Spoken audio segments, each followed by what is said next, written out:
새달 10월의 첫 번째 수요 예배입니다. 징검다리 연휴라고 하죠. 어제 또 내일 휴일인데도 불구하고 이 귀한 자리에 나오신 여러분 모두에게 하나님의 사랑과 은총이 더욱 풍성히 임하시기를 간절히 기원합니다. 우리 여선교회 찬양대 내일 단합 모임 가시는 걸로 아는데, 그죠? 오늘은 안 나오고 내일만 오신 분은 없죠? 주님 안에서 귀한 사랑과 교제를 나누시는 복된 날 되시길 바라고 안전함으로 잘 다녀오시기를 바랍니다. 그렇게 무더웠던 여름이 가자마자 곧바로 참 서늘할 정도의 날씨가 찾아왔습니다.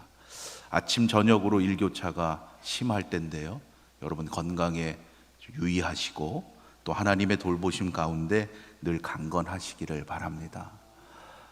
지난번에 나누었던 여호수아 13장의 말씀 한번 잠깐 생각해 보시기 바랍니다. 하나님께서 여호수아에게 두 번째 사명을 주셨습니다. 그것은 바로 각 지파에게 이제 땅을 분배해서 그 땅에 들어가 살아가도록 하라는 거예요. 왕들과의 전쟁에서 여러 차례 승리했습니다. 그러나 그 승리한 것 때문에 그 땅이 하루아침에 약속의 땅이 된다는 것은 아니었죠. 하나님의 백성들이 각 성읍에 들어가서 하나님의 백성으로서의 삶을 살아가기 전까지는 그 땅은 여전히 가나안 사람들이 살아가는 가나안 땅으로 남게 되는 겁니다. 이제부터 정말 중요한 사명이 그들에게 주어지는 거예요. 하나님은 여호수아의 나이가 많다고까지 언급하시면서 그 사명을 주셨어요. 왜 그랬습니까? 더 이상 지체하지 말라고. 중요한 사명이기에 서둘러 그 땅을 분배해서 각 지파별로 들어가 살라고 명하셨습니다. 이것은 무엇을 암시하는가? 반대로 생각해 보면 그만큼 이스라엘 백성들이 그 가나안 성읍에 직접 들어가서 하나님이 원하시는 대로 그 명령에 따라 거룩하게 살아가는 그 일에 어떻게 하고 있다는 거예요? 주저하고 있다는 거예요. 땅 주시니까 야, 우리가 그 땅에 빨리 들어가자, 기쁜 마음으로 여러분 땅을 받았다 그래서 들어가는 게 아니고요, 여전히 그 땅에 살고 있는 가나안 족속들을 물리쳐야 되는 힘든 사명이 있으니까 어떻게든 그 땅에 들어가기를 추저하고 있는 거예요. 가나안 사람들과 또다시 부딪혀야 됩니다. 여호와 하나님만이 참된 신이라는 것을 이제는 그들의 삶을 통해서 증거해야 돼요. 쉽지 않죠. 여러분, 오늘 우리도 그러하지 않습니까? 그래서 전도가 힘들다고 생각하는 거 아니에요. 세상 속에서 하나님의 자녀라는 정체성을 잃지 않고 세상의 방식과는 다른 거룩한 삶을 산다는 것이 예나 지금이나 쉽지 않기 때문이에요. 그러나 우리는 그것이 우리의 사명이기에 감당해야 하는 겁니다. 오늘도 이 시간 하나님께 예배 드릴 때 하나님께서 우리에게 거룩한 능력을 더해 주시기를 간절히 바랍니다. 어떻게 우리가 그것을 감당할 수 있겠어요? 우리의 능력으로는 안 되는 거예요. 우리의 계획대로가 아니라 하나님께서 주시는 능력, 바로 하나님의 방법으로 감당할 수 있는 거예요. 여호수아는 각 지파들에게 그 땅을 분배하기 위해서 어떠한 방법을 택했습니까? 여호수아가 마음대로 나누어 주지 않았죠. 제비 뽑기를 했어요. 그 내용이 오늘의 본문 바로 앞 14장 1절부터 5절까지에 기록되어 있습니다. 여러분 눈으로 한번 보십시오. 14장 1절로 5절의 말씀이 여호수아가 그들과 함께 제비 뽑아서 그 땅을 분배했다는 내용이에요. 그럼 이 내용은 왜 건너뛰고 오늘 6절 말씀부터 넘어갑니까? 궁금해 하실 분이 계실 것 같아서 제가 말씀드리면, 지금으로부터 딱 3년 전에 2019년 10월에 주일 오전에 이 본문으로 설교를 했기 때문에 또 할 수 있지만, 여러분 그때 설교 제목이 무엇이었을까요? 당연히 기억이 안 나셔야죠. 기억나면 그분은 무서운 분입니다.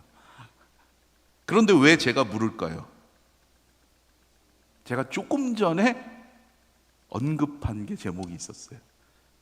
하나님의 방법. 네. 하나님의 방법. 제가 유튜브를 한번 찾아봤는데요, 그때 설교 영상이 있더라고요. 네. 하나님의 방법 김영래 목사 이렇게 유튜브에 검색해 보시면 3년 전 설교 영상이 아마 나올 겁니다.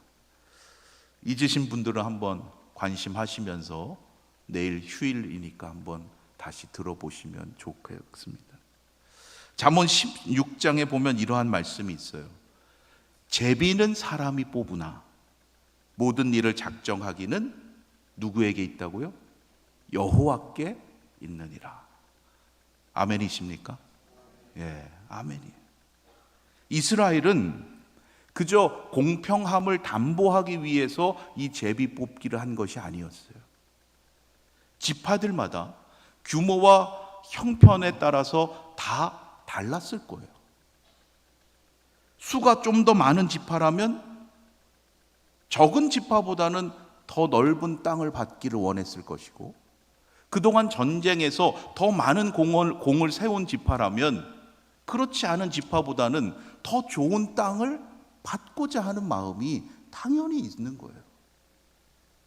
그러한데도 이 제비 뽑기를 한다는 것은 그러한 지파들마다의 그 욕심을 다 내려놓고 어떠한 결과가 나오든지 하나님의 뜻에 순종하겠다고 그들 모두가 전제했다는 그러한 의미예요. 이러한 순종의 전제가 없다면 여러분, 그것은 성경적인 제비 뽑기라고 할 수 없는 거예요. 선거하기 귀찮아서 다투는 거, 경쟁하는 게 그냥 힘드니까 우리 제비 뽑기 합시다. 여러분, 그게 성경적인 제비 뽑기가 아닙니다. 제비 뽑기라는 방식 자체가 하나님의 방법이라고 말할 수는 없어요. 어떠한 방법을 하든지 오직 하나님의 뜻을 묻고 그 결과에 순종하기로, 그 공동체 모두가 결단하고 행할 때 그것이 바로 하나님의 방법이 된다는 거예요. 우리가 언뜻 생각할 때 이렇게 하나님의 방법으로서 제비 뽑기를 했으니까 이제 그 지파들이 분배받은 땅으로 다 순조롭게 들어갔을 것이다 라고 생각할 수 있어요. 그러나 그 이후에 어떻게 되느냐? 실제로는 그렇지 않았다는 거예요. 그 이유를 조금 전에 제가 좀 설명드렸으니까 이해가 되시죠? 이스라엘 12지파 가운데 제비를 뽑아서 땅을 분배해 주고자 하는 지파는 지금 9지파와 므낫세 반 지파다, 이렇게 나오고 있습니다. 나머지 2지파와 또 므낫세의 나머지 반 지파, 므낫세 지파를 반으로 나눈 거예요. 그래서 므낫세 한쪽 반 이렇게 말하는 겁니다. 그들은 왜 빠졌는가? 르우벤 지파와 갓 지파이고요, 그리고 므낫세의 그 나머지 반 지파가 지금 빠져 있는데, 그들은 요단강을 건너기 전에 이미 그쪽에서 땅을 받았기 때문에 이제 가나안에 들어와서 분배하는 지파들에는 들어있지 않는 거예요.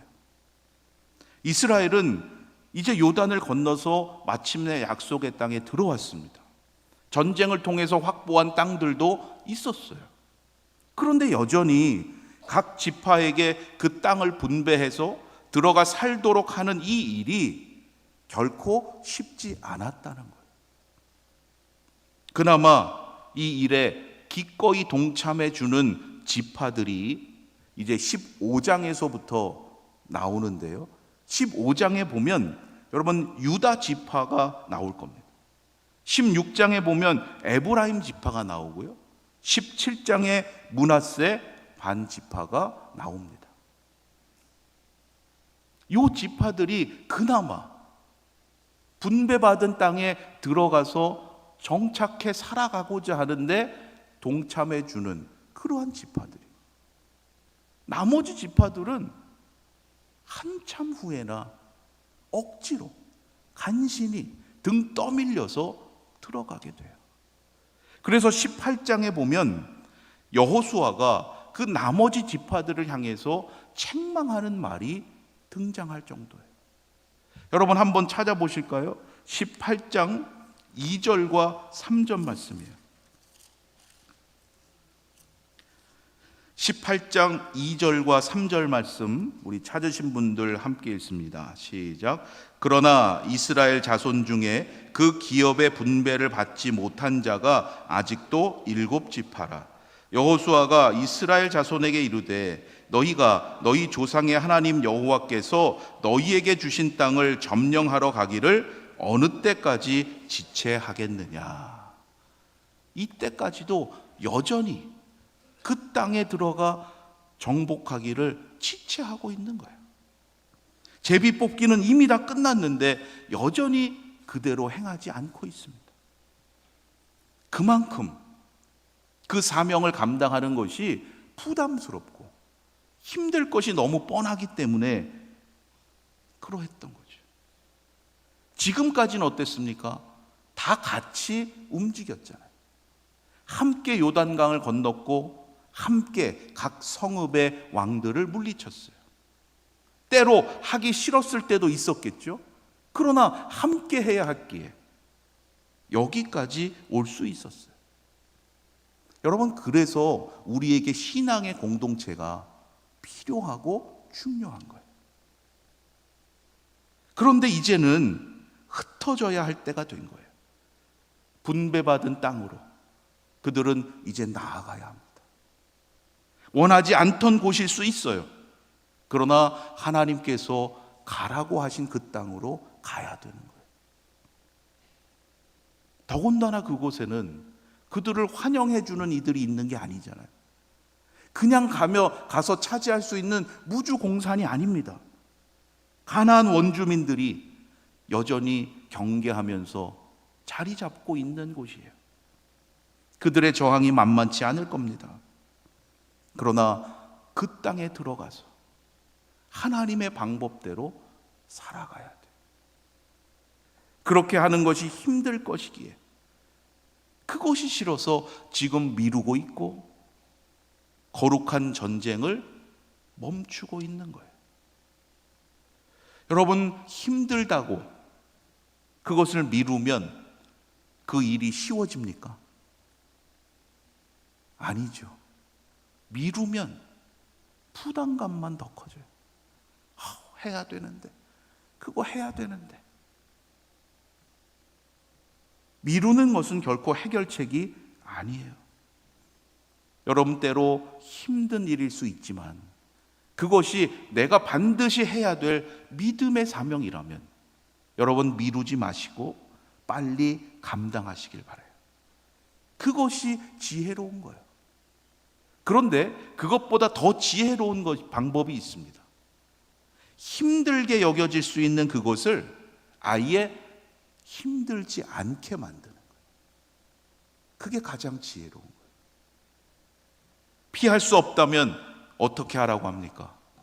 즐기라고 그러죠. 여러분, 피할 수 없다면 하나님께서 주시는 사명 미루지 마시고 감당할 능력 주실 하나님을 믿고 여러분 기쁨으로 감당해 가시기를 바랍니다. 이스라엘 지파들이 분배받은 땅에서의 그 사명을 미루고 아무도 선뜻 나서지 않고 있는 상황이에요. 얼마나 곤란하겠어요. 그런데 그 상황 속에서 누가 가장 먼저 등장하는 거예요? 오늘 말씀의 주인공인 갈렙이 바로 그러한 상황 속에서 가장 먼저 믿음으로 앞장서고 있는 거예요. 갈렙이 누굽니까? 출애굽을 경험한 세대였죠. 여호수아와 함께 약속의 땅 가나안에 들어왔던 유일한 출애굽 세대의 사람이에요. 가데스 바네아에서 모세로부터 정탐꾼으로 보냄을 받은 사람이죠. 그때 그의 나이가 몇 살이었습니까? 40세였어요. 여러분 한번 생각해 보세요. 40세면 적은 나이가 아니거든요. 40세면 사실 정탐꾼으로서 적합하다고 여러분 흔쾌히 동의되십니까? 그 나이 사람보다는 우리 청년들 여기 있는데 20대 청년 얼마나 빠릿빠릿해요. 날렵한 빠른 이 20대 청년을 정탐꾼으로 보내는 게 여러분 더 적합한 거 아니에요? 그런데 모세는 그때 제법 나이가 많았던 갈렙을 정탐꾼의 한 명으로 보냈어요. 그 당시 갈렙이 가나안을 정탐하고 돌아와서 보고했던 말을 읽어보면 그가 믿음의 눈으로 보았던 사람이구나. 그 땅에 대한 확신을 가지고 보고하고 있는 것을 우리가 기억하게 됩니다. 바로 모세가 그를 정탐꾼 중에 한 명으로 보냈던 이유가 바로 거기에 있었겠죠. 민수기 14장 7절 이하의 말씀인데요, 제가 봉독해 보겠습니다. 우리가 두루 다니며 정탐한 땅은 심히 아름다운 땅이라. 여호와께서 우리를 기뻐하시면 우리를 그 땅으로 인도하여 들이시고 그 땅을 우리에게 주시리라.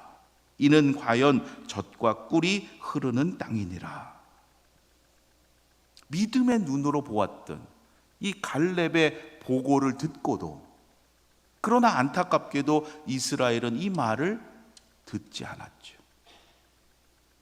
도리어 갈렙과 여호수아를 돌로 쳐 죽이고자 했어요.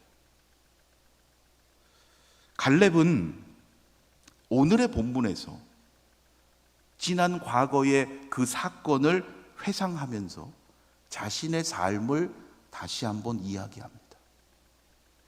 7절로 9절까지의 말씀인데요, 여러분 오늘 본문 7절로 9절까지 말씀을 통해서 갈렙이 그때 어떠한 마음과 자세로 그 사명을 감당했었는지 우리 다시 한번 관심하시면서 읽어보도록 하겠습니다. 7절로 9절입니다.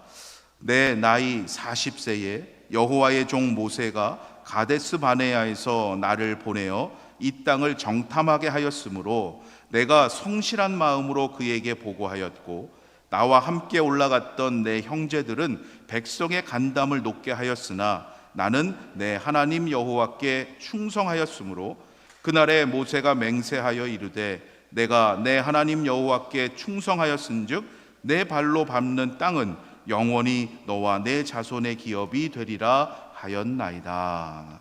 아멘. 여기까지가 지금 갈렙의 회상이에요. 갈렙은 하나님 앞에서 성실함으로 보고했어요. 하나님께 충성을 다했습니다. 하나님은 그러한 갈렙을 인정해 주셨고 그에게 앞으로 약속의 땅을 차지하게 하겠다, 모세를 통해서 약속해 주셨어요.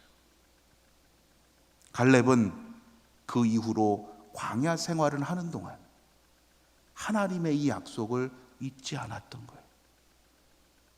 그 약속을 굳게 붙들고 그는 그 모든 광야 생활을 감당해 온 거예요. 여러분, 이스라엘의 광야 생활이 몇 년이라고 알고 계십니까? 네? 광야 생활 40년이죠. 40년이에요. 그런데 갈렙이 자신의 광야 생활을 몇 년이라고 말하는지 여러분 관심하시면서 그 다음 10절 한 절만 다시 함께 읽어보겠습니다. 시작. 이제 보소서 여호와께서 이 말씀을 모세에게 이르신 때로부터 이스라엘이 광야에서 방황한 이 45년 동안을 여호와께서 말씀하신 대로 나를 생존하게 하셨나이다. 오늘 내가 85세로 돼. 갈렙은 여기서 광야 생활을 45년이라고 말해요. 어떻게 된 겁니까? 갈렙은 이스라엘이 가나안에 들어왔지만 아직 그 약속의 땅 다 얻은 것이 아니라 그 땅을 차지하지 못하고 있는, 그래서 지금 방황하고 있는 그 기간도 광야 생활로 포함시키고 있는 거예요. 몇 주 전에 제가 질문 하나를 잘 기억하시라고 그랬죠. 역시 기억이 안 나셔도 됩니다. 이스라엘이 가나안에 들어와서 여러 성읍의 왕들과 전쟁을 했어요. 궁금하잖아요. 이스라엘이 그 성읍의 왕들과 전쟁을 했던 기간은 과연 얼마였습니까? 얼마일까? 그때는 성경에서 뭐라고 표현하고 있었어요? 오랫동안 전쟁했다. 오랫동안 전쟁했다. 이렇게만 앞서는 나왔어요. 그래서 제가 나중에 13장, 14장 가면 그 기간이 얼마인지 알 수 있겠다 말씀드렸는데요. 그 정복 전쟁의 기간이 바로 얼마가 되는 거예요? 5년이 되는 거예요. 광야 생활이 40년이잖아요. 그런데 지금 갈렙은 45년이 되었다고 말하고 있어요. 이제 갈렙은 85세가 되었습니다.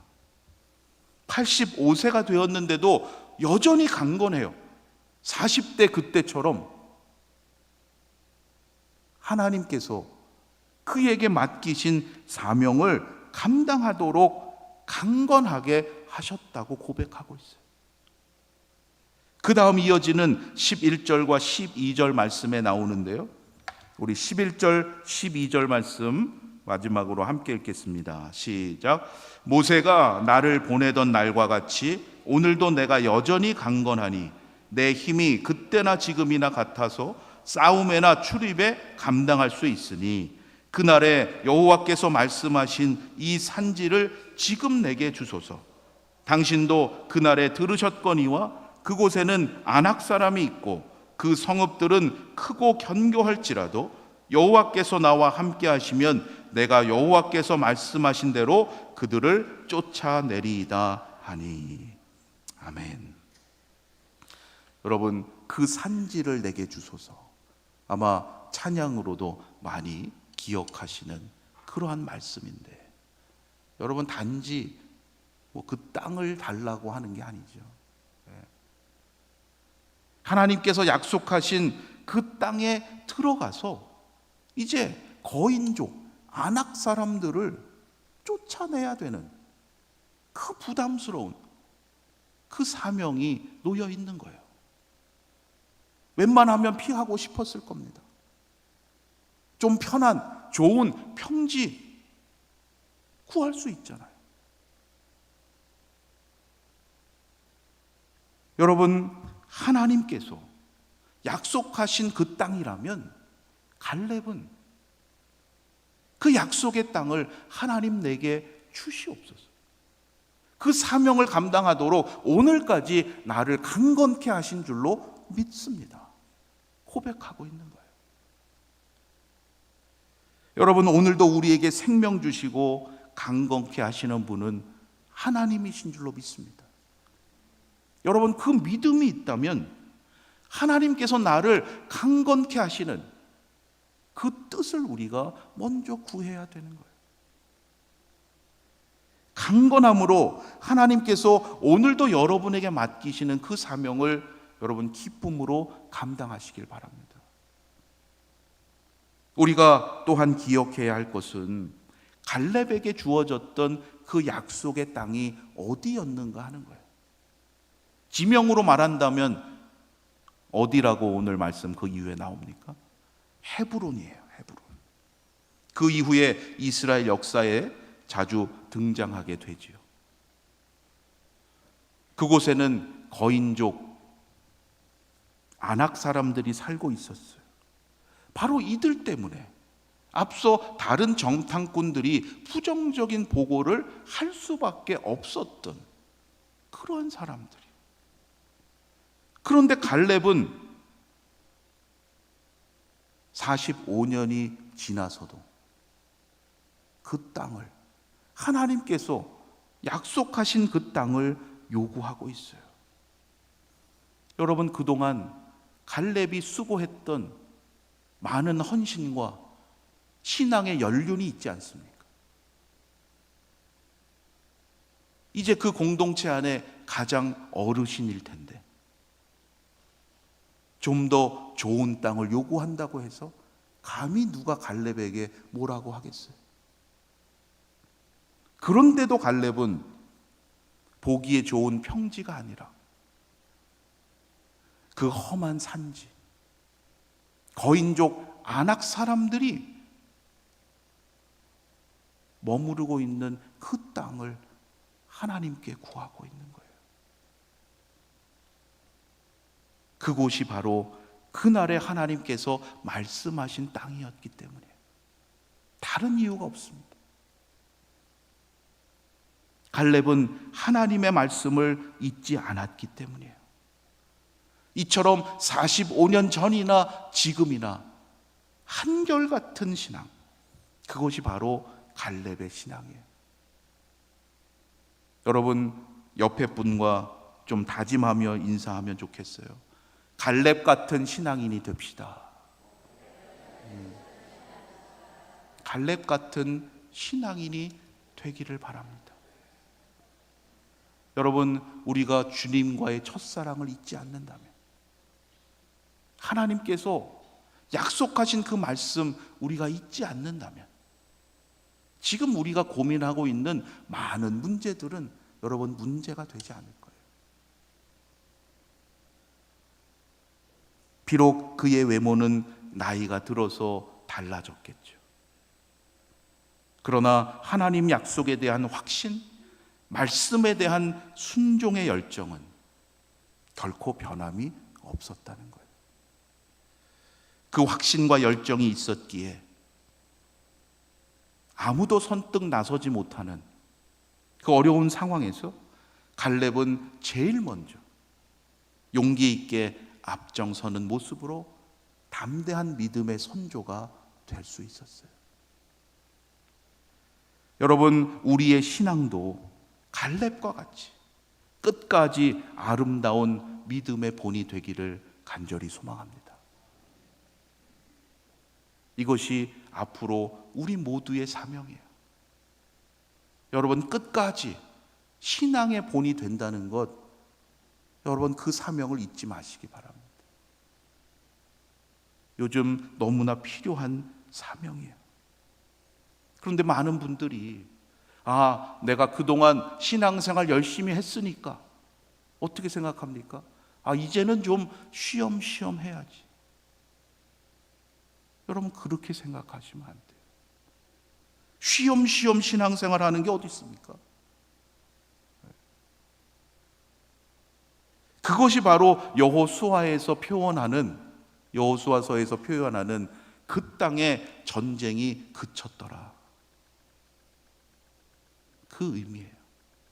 여러분의 삶 가운데 영적 전쟁이 끝나지 않았는데 여러분, 어떻게 우리가 스스로 그 전쟁을 멈출 수가 있겠어요? 그럼 세상 유혹에 빠지는 거예요. 지금까지 신앙생활 잘해왔는데 인생 말년에 너무나 불행해지는 거예요. 나이가 들었기 때문에 꿈이 없고 비전이 없어지는 것이 결코 아닙니다. 사명을 미루고 그 사명을 내려놓기 때문에 하나님 주시는 꿈과 비전이 없는 채로 그렇게 살아가게 되는 거예요. 여러분, 다시금 약속의 말씀을 단단히 붙잡으시길 바라요. 그 말씀대로 순종하는 삶을 살아가시기를 바랍니다. 그러할 때 하나님께서 우리 모두에게 새로운 비전과 꿈을 주실 줄로 믿습니다. 날마다 그 꿈과 비전을 통해서 이 땅에 거룩한 하나님의 나라를 날마다 확장해가는 하나님의 귀한 자녀들이 다 되시기를 주님의 이름으로 축원합니다.